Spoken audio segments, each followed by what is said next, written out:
C'est l'heure du face-à-face, entre Pierre Jacquemin de l'hebdomadaire Politis, et il devait y avoir David Revaud-Dallon, mais qui n'est pas là pour... voilà. Petit problème de circulation parisienne. Donc, eh bien, écoutez, on va débattre tous les deux. Donc, on peut parler de la une de Politis, peut-être aussi, d'abord. Oui, parler de la une de Politis. Une belle enquête. Ça fait un an que Pierre Jequezal, qui est Hugo Boursier, mène l'enquête dans les établissements scolaires pour connaître un peu l'état d'esprit de l'éducation nationale face aux violences sexistes et sexuelles entre les élèves, entre jeunes. Oui. Enquête assez incroyable où on apprend justement le manque de moyens dans l'éducation nationale, le manque de formation des enseignants, le manque de personnel présent aussi pour récolter la parole. Oui. Voilà, enquête passionnante à lire dans Politis. Écoutez, à lire dans Politis. Alors, après qu'Emmanuel Macron ait évoqué la possibilité d'envoyer des troupes en Ukraine, les réactions internationales ont été immédiates. Tout le monde s'y oppose, bien sûr, mais l'Élysée assure vouloir faire pression sur Vladimir Poutine et en quelque sorte rétablir une forme de dissuasion. En France, le débat s'est vite enflammé entre la majorité et le Rassemblement national, à l'image de cette joute, vous allez voir, entre Gabriel Attal et Marine Le Pen. C'était hier à l'Assemblée nationale. En affirmant que l'envoi de troupes au sol n'était pas exclu, Emmanuel Macron a franchi une étape supplémentaire vers la cobelligérance, faisant planer un risque existentiel sur 70 millions de Français, et plus particulièrement sur nos forces armées déjà déployées à l'est de l'Europe. Madame Le Pen, vous défendiez une alliance militaire avec la Russie.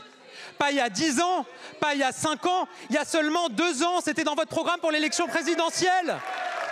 Vous m'interrogez sur une hypothèse de soldats français ou européens sur le sol ukrainien. Mais je vais vous le dire, Madame Le Pen, il y a lieu de se demander si les troupes de Vladimir Poutine ne sont pas déjà dans notre pays. Je parle de vous et de vos troupes, Madame Le Pen. Voilà, en tout cas, la guerre est déclarée avec des troupes bien au sol à l'Assemblée nationale.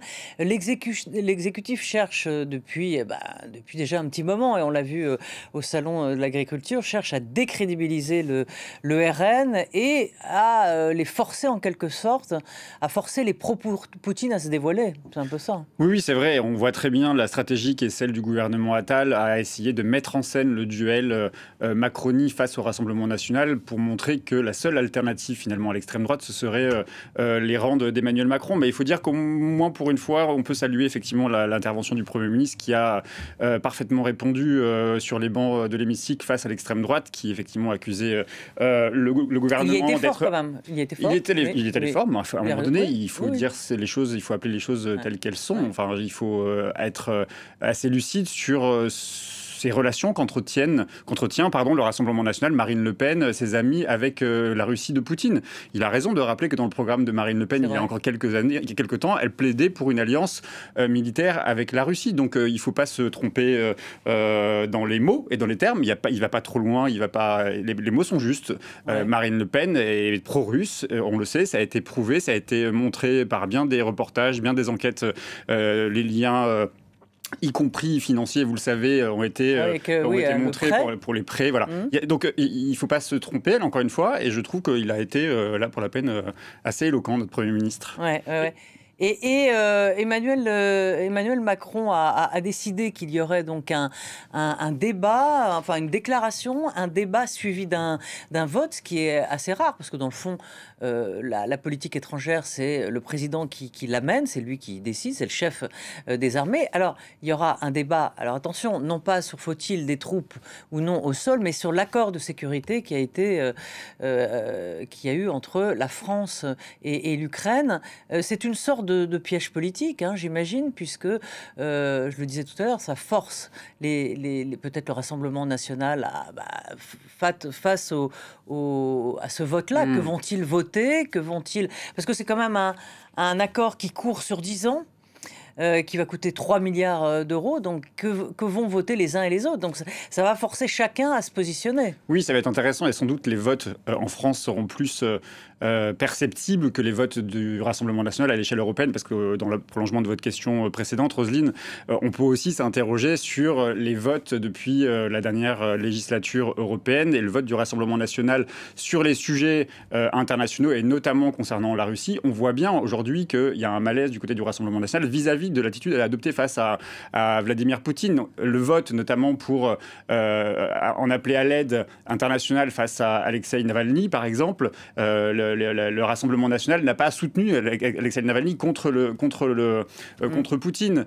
Il est mort aujourd'hui et aujourd'hui tout le monde s'émeut de cette mort qu'on peut qualifier d'assassinat. Ouais. Donc le vote au Parlement français est bienvenu parce que les débats au sein du Parlement français sur les questions internationales sont très rares, trop rares d'ailleurs, oui, trop rares compte tenu des conflits qu'il y a à l'échelle internationale et dans lesquels nous-mêmes nous sommes partie prenante. Donc oui, il va être bienvenu ce débat, il va être bienvenu pour clarifier les positions des uns et des autres, pour voir effectivement quelle sera l'attitude du Rassemblement national et pour voir quelles seront finalement la légitimité donnée au gouvernement français d'agir ou d'intervenir ou de faire des propositions, d'envoyer des armes à l'Ukraine plus fortes que celles que l'on a commencé à envoyer. Ça va être intéressant. Le problème, c'est que les choses se sont faites un peu de manière assez désarticulée. Emmanuel Macron, avant d'intervenir, où il laisse entendre que même s'il n'y a pas de consensus, on pourrait envoyer des troupes au sol en Ukraine, c'est des choses qu'on ne dit pas avant un débat qui doit avoir lieu à l'Assemblée nationale. C'est-à-dire que je trouve que là, pour la peine, il y a un problème d'ordre, de chronologie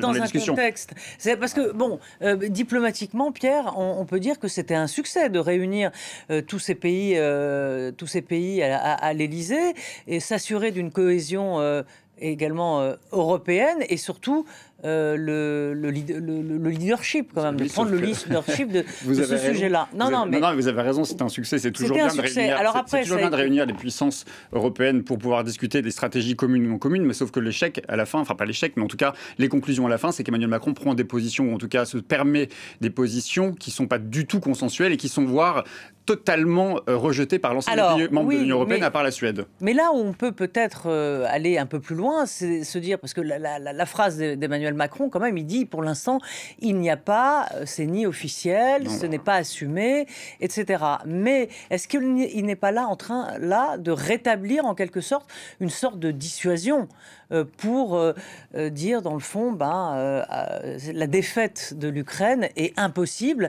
parce que si l'Ukraine perd, c'est l'ordre mondial qui perd. C'est aussi ça. Est-ce que c'est pas une manière de remettre cette dissuasion au sein du débat? C'est-à-dire que si on connaissait les capacités, ou en tout cas les compétences, voire les succès diplomatiques d'Emmanuel Macron, on pourrait se dire que peut-être il y a une stratégie réfléchie qui a son poids et qui peut-être résulte d'une cohérence. Le problème, c'est qu'Emmanuel Macron n'est pas connu pour ses grands talents de diplomate. Depuis le Burkina Faso en 2017 jusqu'aux accords nucléaires en Iran, jusqu'aux, souvenez-vous, les sous-marins australiens. Enfin bref, peu importe. Emmanuel Macron n'est qu'une succession d'échecs en matière diplomatique. Et je ne parle même pas de la disparition du corps diplomatique. Moi, je trouve, en tout cas en tant que citoyen, d'entendre le président français de la République française dire qu'on va on pourrait, en tout cas, même si c'est pas consensuel, envoyer des troupes au sol. Ouais. Je me dis, mais attendez, moi, en tant que citoyen français, j'ai pas du tout envie que mon pays soit en guerre contre la Russie. Deux puissances qui disposent de la dissuasion nucléaire, qui rentreraient en guerre l'une contre l'autre, c'est totalement... D'abord, je trouve ça grave, et surtout, ça prépare les esprits à un contexte on va rentrer en guerre. Et je trouve ça plutôt bien que l'ensemble des pays membres de l'Union européenne soient rentrés dans l'art d'Emmanuel Macron. Est-ce que c'est pas légitime, à un moment, de poser la question? Est-ce que la question ne va pas se poser? La diplomatie, elle se fait souvent de manière souterraine. C'est pas en parlant devant les Français, en disant vous allez voir ce que vous allez voir, on va rentrer en guerre. Oui, mais c'est un message pour le Kremlin. Très bien, mais on peut... Il y a justement... Je vous fais l'avocat du diable. D'où l'enjeu, je sais, Roselyne, d'où l'enjeu de la diplomatie. Et d'où l'enjeu des menaces qui peuvent... Vous avez bien vu, Poutine a déjà répondu. Ce serait catastrophique si la France rentrait en tant que belligérante en Russie. C'est un conflit à l'échelle internationale qu'on ouvre. On peut aussi se poser la question, et il était dans son rôle, bien sûr, mais au début de la guerre, lorsque Joe Biden dit il n'y aura jamais de troupes au sol, est-ce que c'était une manière aussi de laisser carte blanche à Poutine et se dire, bon... je peux faire ce que je veux, je peux envahir l'Ukraine, la Pologne, les pays baltes.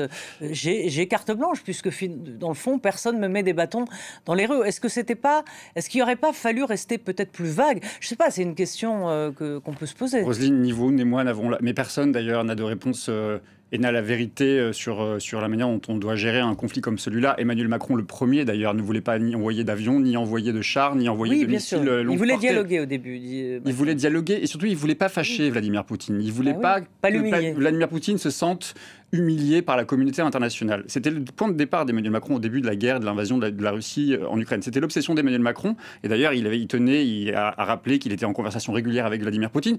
Et aujourd'hui, il explique qu'il faudrait presque qu'il y ait des troupes au sol. Et en plus, en parallèle de ça, on est allé beaucoup plus loin, y compris les pays européens sont allés plus loin. C'est plus que des armes défensives, c'est des armes offensives, des chars, des missiles longue portée qui arrivent maintenant en Ukraine. Donc il y a une forme d'hypocrisie. Vous voyez, je critique effectivement Emmanuel Macron qui dit à haute voix devant la communauté internationale qu'on pourrait envoyer des troupes au sol. Et en même temps, quand on envoie des aides aussi puissantes à l'Ukraine, on décide d'une certaine manière que Poutine d'entrer en guerre contre la Russie. Il y a péril en la demeure en ce moment. Je ne sais pas s'il y a péril en la demeure. Le péril, il est vrai en Ukraine, en tout cas aujourd'hui. Et ce qui est certain, c'est qu'il faut que l'Union européenne soit solidaire et soudée. Et c'est en cela qu'Emmanuel Macron a fait une faute face à Vladimir Poutine.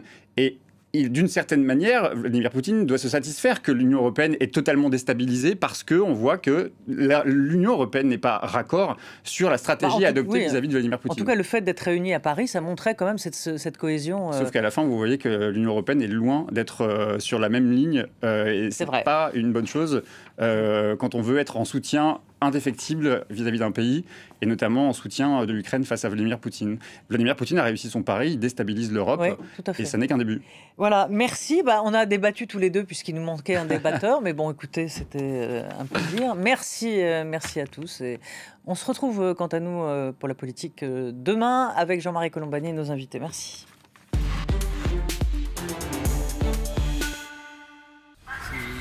La culture, c'est tous les jours sur France 24. Retrouvez l'actualité artistique avec Louise Dupont, Sonia Patricelli et toute l'équipe culture de France 24. Des interviews avec des personnalités et stars de premier plan, mais aussi les conseils séries et cinéma de Nina Masson et Thomas Borez. Et enfin Claudicia avec son florilège de nouveautés culturelles africaines. Retrouvez toute l'équipe de À l'affiche tous les jours pour un concentré d'actualité culturelle.